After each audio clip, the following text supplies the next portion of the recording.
Assalamualaikum warahmatullahi wabarakatuh. Perkenalkan, nama saya Selviani. Di sini saya akan menjelaskan tentang proses pembentukan antibodi sel T dan sel B. Sel T juga disebut dengan limfosit T, yaitu jenis leukositnya itu sel darah putih, itu yang merupakan bagian penting dari sistem kekebalan tubuh. Sel T itu adalah salah satu dari dua tipe limfosit utama sel B, menjadi tipe kedua yang menentukan spesifitas respon imun terhadap antigen zat asing di dalam tubuh. Sel T itu berasal dari sumsum tulang dan matang di timus. Sel T ini berkembang biak dan berdiferensiasi menjadi pembantu peraturan atau sel T sitotoksik atau menjadi sel T memori. Kemudian mereka itu dikirim ke jaringan perifer atau beredar dalam darah atau sistem limfatik. Jadi setelah itu dirangsang oleh antigen yang sesuai, sel T itu penolong pengeluaran membawa pesan yang dikirim oleh sitokin yang disebut diferensiasi sel B menjadi sel plasma atau sel penghasil antibodi.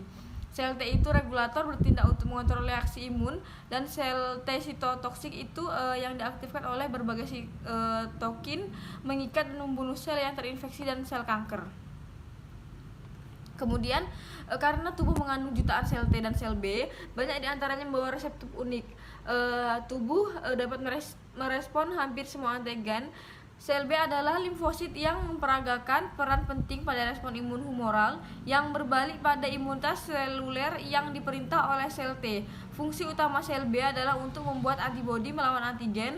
Sel B adalah komponen sistem kekebalan tiruan.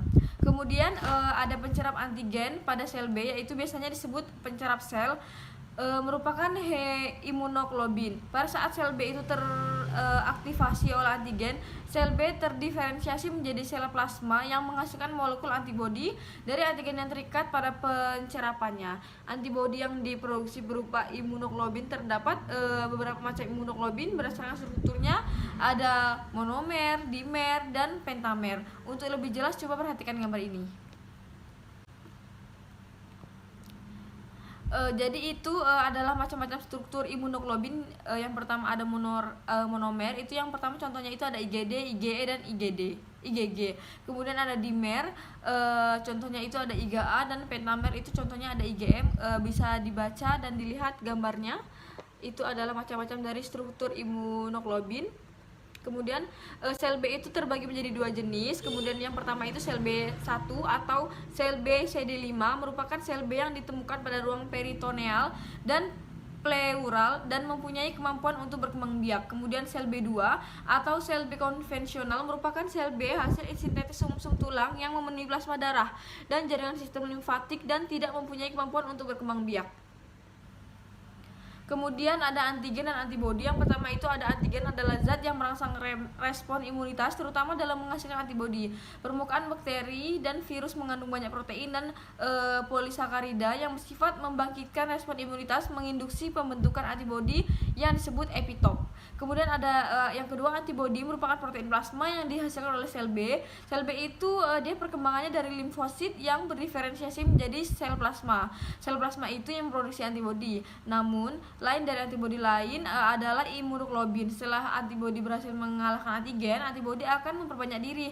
Sel hasil perbanyakan diri itu tersebut tidak akan berdiferensiasi dan disebut sel memori B. Sel ini berfungsi dalam respon imunitas sekunder, respon terhadap antigen yang sama di kemudian hari. Kemudian respon antigen dan antibodi itu yang pertama respon pertahanan tubuh melibatkan aktivitas sel B yang akan menghasilkan antibodi.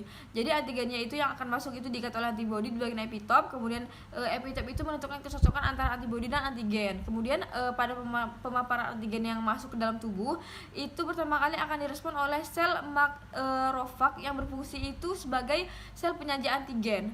Jadi makrofag akan memberikan antigen kepada sel T helper untuk dibentuk respon pertahanan tubuh terhadap antigen tersebut. Sel T ini helper akan mengaktifkan sel B dan sel T sitotoksik.